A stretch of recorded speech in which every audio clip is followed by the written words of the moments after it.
tag this with a wee green fluffy thing, so I know that one goes to there on the coolant overflow tank, and this two-prong connector in here goes to this one here. So line that up, plug it in, there we go. As well, remove the paper towels stuck in the part of the gearbox there, just while you can get in there.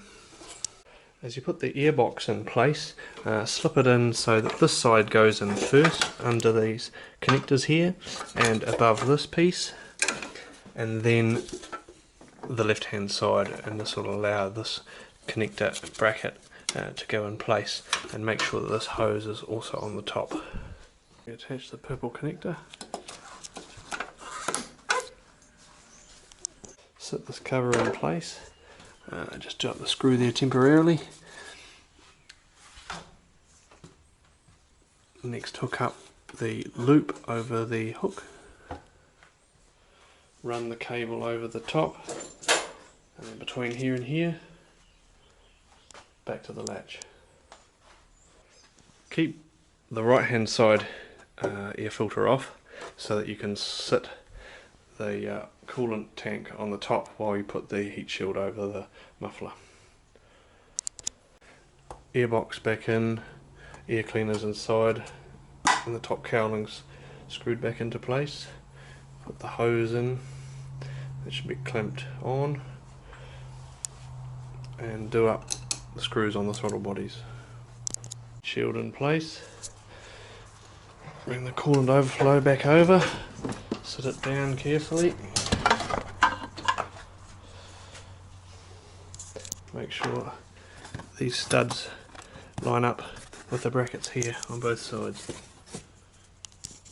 Do up the 8 Torx bolts to the same position, have the frame sitting in the same position as it was when you took it off. You can probably see that by the graunch marks there.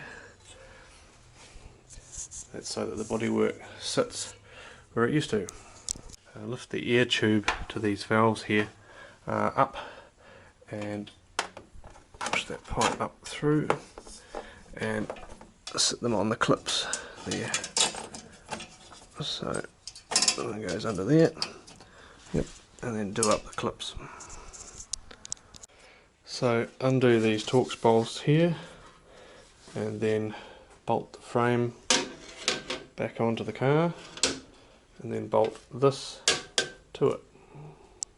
Move the clip upwards to there once you've applied the hose, and then slip the unit back on over here.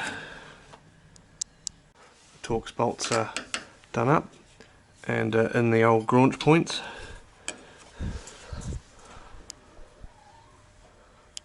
Give this a wipe, and then bolt this back up to the frame. And doing these up, try and find the old graunch circles. Helps to line it up. Screw the air filter cover down, back into place, and do up the hose clip here.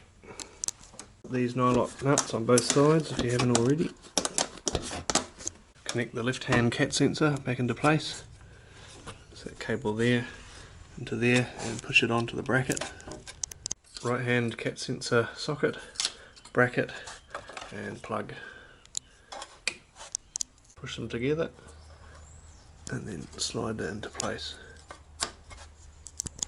I'd suggest leaving these loose and these ones loose while attending to this bracket here, and this one too. This yellow fender here can be a wee bit tricky to put back into place.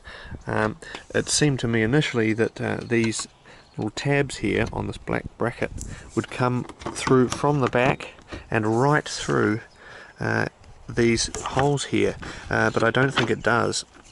What I think happens is that this little area for this tab piece here allows that tab to sit into place there, but these tabs don't actually protrude right the way through and hook up.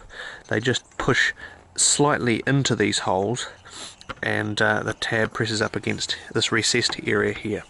On the other side you can see how I've done it there, so the black tabs don't push all the way through and hook in, they just push kind of up into that hole a little bit, but not right the way through, and this tabbed area here sits up against the recess, and you can see that these screws here are done up tightly against the bracket, whereas if you do it when you have the tabs right the way through and up and over, then this bracket doesn't pull forward flush with this bracket here when the screws are done up, so, and it feels as though it could snap, so I believe this is the correct way to mount it.